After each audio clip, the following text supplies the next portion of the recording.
What's going on, people? We are Tottenham TV, back here for episode 2 of Unpopular Opinions with my brother Brian Daigle. We good? We good, brother. We good. How are you?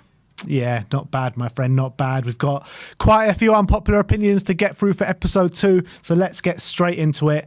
And it's from Stunnerman saying, Højbjerg and Bissouma is a better midfield than when with Sarr. Nope. Nope. And you're a big fan of Højbjerg as well. I am a big fan of Højbjerg. Listen, I think Højbjerg is a very, very good player. And the one thing I will say about Højbjerg is I think if we asked all Spurs fans, name me a Spurs player that you know will always be available for selection, I think every single Spurs fan, or a very big majority, first name that comes out is Pierre-Emile Højbjerg. I just think maybe under Conte, it obviously was his preferred choice, and other managers. I think the way Ange wants to play football and the way Sarr is now playing, I can't agree with that. I can't agree with that.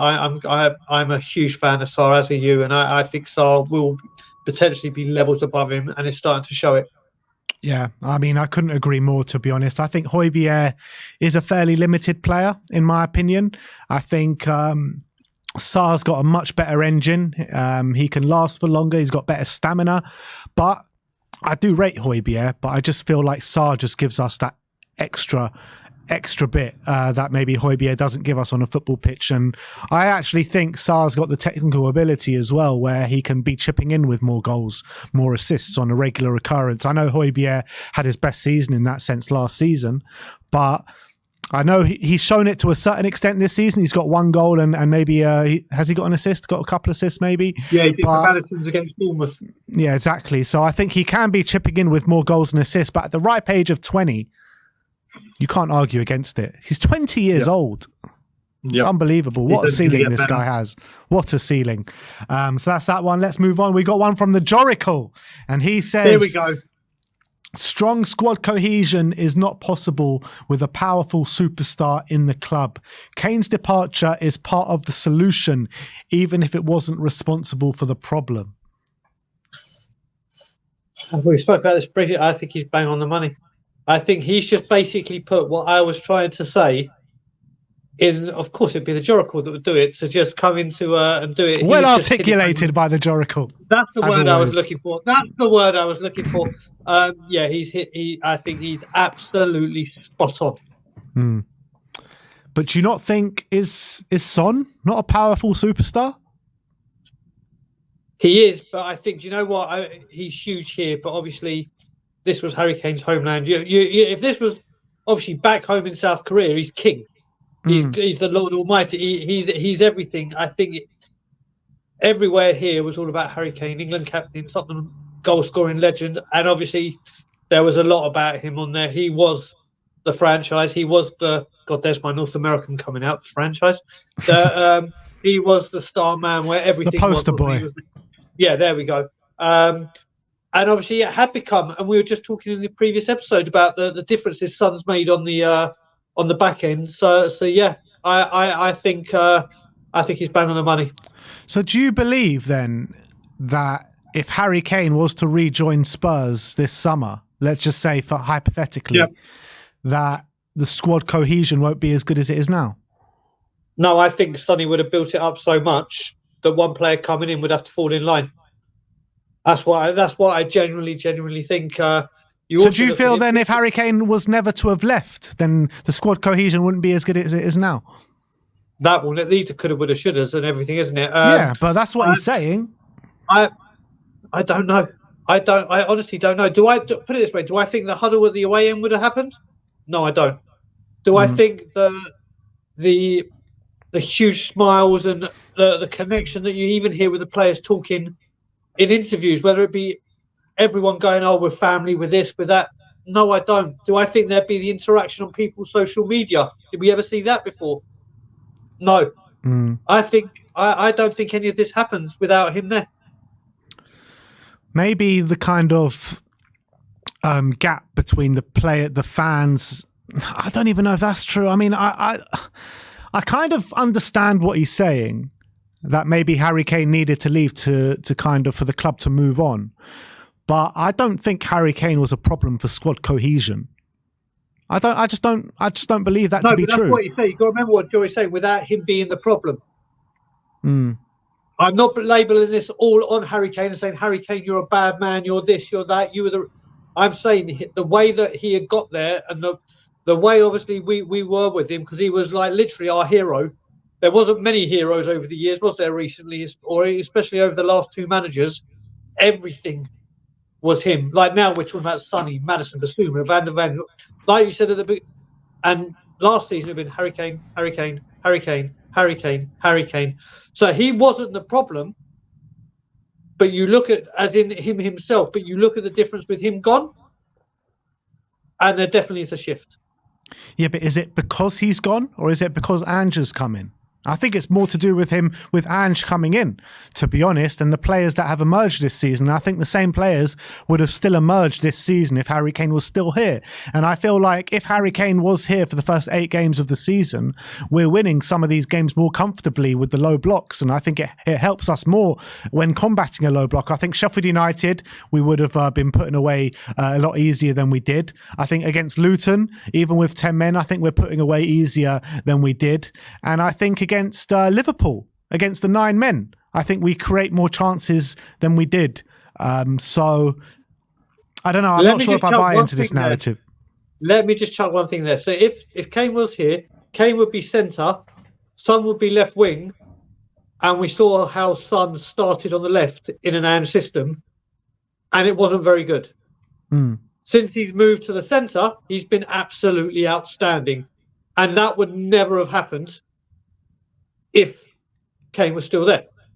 That's true, but again, you got to realise that when Son was on the left, Richarlison was in the middle, and he just wasn't playing well by any stretch of the imagination.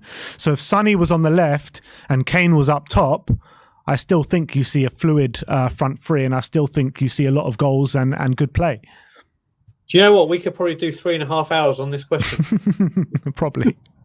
But yeah, I think Jory's right. All right, we'll have to agree to disagree on this one. Let's move on to Mike LSHE, and he said Dyer would be a perfect fit for Basuma's role during the AFCON.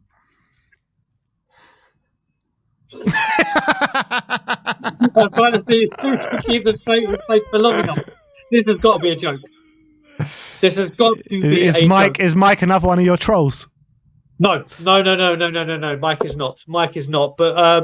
But no, this is. Who do you want to see in the number 6 when Basuma goes to the AFCON? So it depends. What do you remember? You and I did something. I can't remember when we were talking. Oh yeah, when you came on Tottenham on tour, when we said like if Basuma or Son or Madison had to be out of Luton, what would you like to have seen? And I was like, Emerson on the right. Move Porro to right wing, move Kulusevski in. And then that's kind of what I wouldn't mind seeing. But then you've also got to remember Bentancur. Yeah. And forget what I said about that's an option with Porro up top and Rodrigo Bentancur. Yeah, I agree wholeheartedly. And actually, I was saying before the season started that Bentancur should be an option in the 6. I think he's got all the attributes that can work as a 6 in a Postecoglou system. And what a variation to have, either Basuma, Bentancur, potentially Højbjerg as well. But I do get the feeling that Højbjerg might be out the door in January. So can we afford to let Højbjerg go, though? Like if the AFCON's coming around with 3 games that we need midfielders in January? So first of all, I'd rather see if we could get Hugo Lloris in at number 6 rather than Eric Dyer. Let me just put that in. But then when the thing it comes to with Højbjerg is, as much as we don't want to let him go, I don't think we should. In January, summer maybe it may happen, but you've got to think right now. It's all good, well, and what we want, but we have to look at this as what Højbjerg is saying. He's got a Euros coming up for Denmark, and he's going to want regular first team football. Not just coming on as a sub with 20 minutes to go and see out the game. He wants regular first team football. Maybe Denmark should hire Gareth Southgate because he don't care about all that. Oh, exactly. He would play every single week, wouldn't he? But yeah, I think the summer. I would prefer Højbjerg to go in the summer. But yeah, I think we're stacked in that. So I don't think Mike will be seeing Eric Dyer playing the Basuma role anytime soon. Yeah, agreed. D. Mizzy says that when Bentancur comes back, we have the best midfielder in the Premier League. Yeah, it's true because we still have Maddison. Yeah, that's true. That's true. Jokes aside, but I think before Rodrigo Bentancur got that injury, he was already one of the leading midfielders in the Premier League and probably maybe the most on-form midfielder in the Premier League at the time, Rodri aside. Yeah, I mean, let's face it, he was on fire going to that World Cup, took that form into Uruguay, and then there's no coincidence that our season went off the rails as soon as that Leicester game, and he got that huge injury. Yeah. He was in breathtaking form, and you look at it now. I agree with you. You can probably put our midfield front three pound for pound with anyone. Yeah, and it's got an answer to all the questions that may be asked. You then chuck Bentancur back into the mix, and you're like, Jesus Christ. We just need to hope. Obviously, he's not going to be firing straight away. He's got to come back and be given the time to get back and get to where he is. Don't rush him. Exactly. And thank God for once, Tottenham Hotspur are actually in a position where he doesn't have to be rushed. If this was last season or the season before, as soon as we'd be trying to upstep his rehab to get him in as soon as possible. We don't need to do that. And I think that's key to it. So if we can allow him the time to come back, if he hits the heights he did, then I'm in complete agreement. Yeah, and it would be nice to have him around now because obviously Basuma's got that suspension and he's walking the tightrope for another suspension. But with Paul O'Keefe saying, 3 to 4 weeks from now, we don't have a game for 2 weeks, you got to assume that he should be able to play by the time the AFCON comes around. So, I mean, that's the time we're really going to need him, isn't it? Exactly. And then obviously you got to remember then we got the first round of the FA Cup as well, or the third round, but our first round. And we certainly want to go further than we did last year. And having him available is going to be fundamental. Agreed. Next one again from D. Mizzy saying, Ange has matched Arteta's 4-year process in 8 games. Yes. Yeah. So listen, let's enjoy it and be happy and positive about what's going on right now. I've never seen a manager be taken to by any team by the fans in the way he has. I haven't seen a complete... We've changed football philosophy. We've bought players from the brink of an exit. We've bought the players that have just been in the graveyard because they can't get a game under previous managers. And I've never seen a team unity and team bond this quickly. I mean, it's a bit... Obviously, he's won an FA Cup and got them second in the league. And we haven't been able to do that in many a year, the second in the league. FA Cup, I don't even want to think about. So he's got a bit of a way to go. But what he's done in 8 games is incredible. Of course, 100%. What he's done in 8 games is incredible. But to say he's matched Arteta when Arteta has won the FA Cup and has finished second in the league, it's hard to say that he's matched it because he needs to win an FA Cup and he needs to come into the top 4 as well. So I think that Ange needs to do that to be able to kind of trump Arteta. But Arteta did finish 8th, 5th, and then 2nd. So if Ange gets into the top 4 in his first season, how would you compare it then? Well, I prefer if you said finishes 4th and wins an FA Cup. Then we're talking. But yeah, listen, if he does that in his first year, it's incredible. I think right now, if you go around asking people that don't support Spurs or Arsenal, you can have Postecoglou. It's so hard when I try to say Post. Postecoglou. Yeah, exactly. Postecoglou or Arteta as manager. If you ask the 18 other teams, I think Postecoglou is going to win it by a long shot. You reckon? It's only because Arteta's so bloody arrogant. There's that, but also you just got to look at the media talking about it. Even our press conferences, they're a joy to listen to. When you see how the world, not just Spurs, has taken to our manager coming in and doing what he's doing, and how he's rejuvenated that Spurs team, and how much he's changed in 3 months, 4 months. Yeah, it's phenomenal, and hopefully we'll be talking about this in 4 years' time because he's still there, and there'll be quite a few trophies in the cabinet. Let's hope so. Brian, I was listening to Talk Sport a few weeks ago. Martin Keown was on there talking about Ange. And he says what he can see that Ange is doing at Spurs was very comparable to the work that Arsene Wenger did when he first came in to Arsenal. And obviously he took over from George Graham, right? Yep. Yes, I know George Graham did win a few things at Arsenal as well, but he was predominantly a defensive manager, defensive football. Yep. Arsene Wenger, this is the words of Martin Keown. Arsene Wenger came in, gave the whole place a facelift, different style of football, rebranded the Arsenal brand to what they are now in terms of a very attractive footballing proposition. Mm-hmm.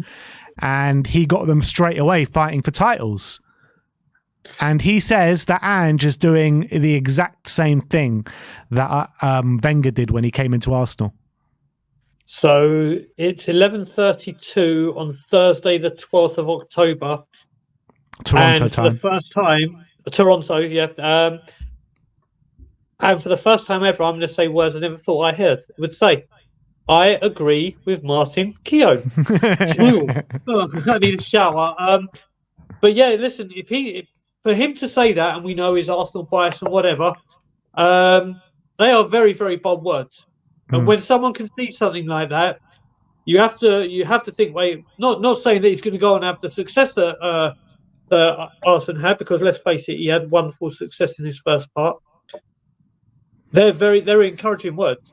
If he can see that, it's just whether we have the sustainability to keep it up, and let's hope we do.